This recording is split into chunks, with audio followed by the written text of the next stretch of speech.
Hello and welcome. This is Cycling Central, and in this video I'll be showing you how to service the DT Swiss 240S front hub. A quick heads up, there isn't as much footage as I would like on this video. That's because I wasn't originally planning on making it, so apologies for that, but I will be doing a full commentary as we go through. In case anyone's wondering, the bearings you'll need are two of the 6802 bearings measuring 15 by 24 by 5 mil. If you do a quick search for 6802, it should come up with the right size.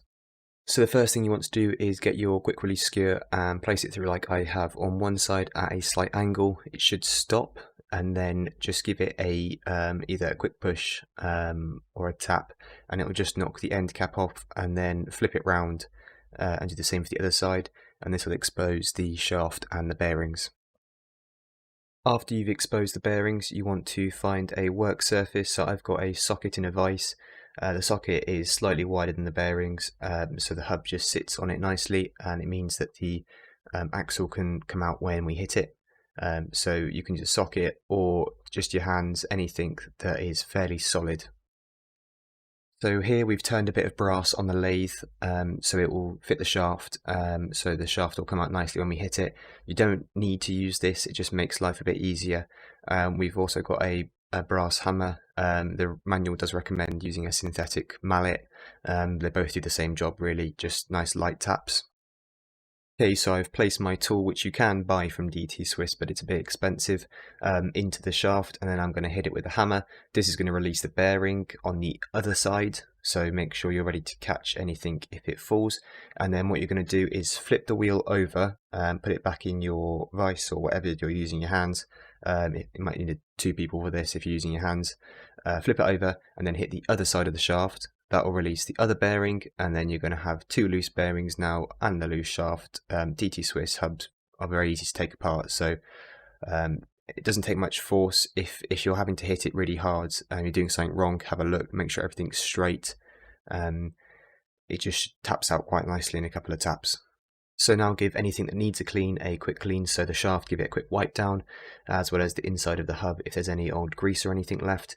Then you're going to put one of your new bearings. It should just slide on with your fingers because the shaft is not a tight fit. The tight fit is into the hub itself.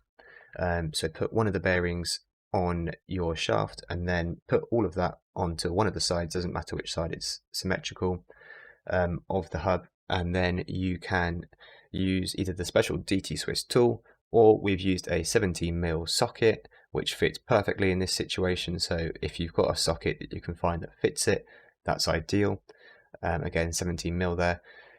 And then you're going to just give it a quick tap in. Ideally you'd use a bearing press, but because the fit isn't very tight, the manual does actually advise you tap it in as well. They don't say to use a bearing press. If you've got a bearing press, obviously use it. And then quickly tap it in. Then what you're going to do is flip it round and then put your bearing on the other side of the shaft, put your socket on the bearing, tap it in. Make sure your socket or whatever tool you're using is resting on the outer race, because the outer race is the friction fit. So whatever's causing the friction, that's what you want to be pushing on. So if it was a shaft type fit, then we'd be pushing on the inner race, but the shaft is loose, so we need to push on the outer race. And then again, give that quick tap. You can, in this way, adjust the preload as well. So if you do this and then you turn it with your hands and it's way too tight, do not panic.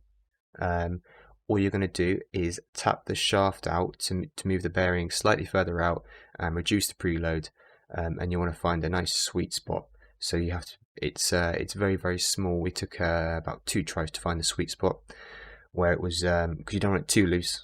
Otherwise, when you put it in the quick release causes too much friction.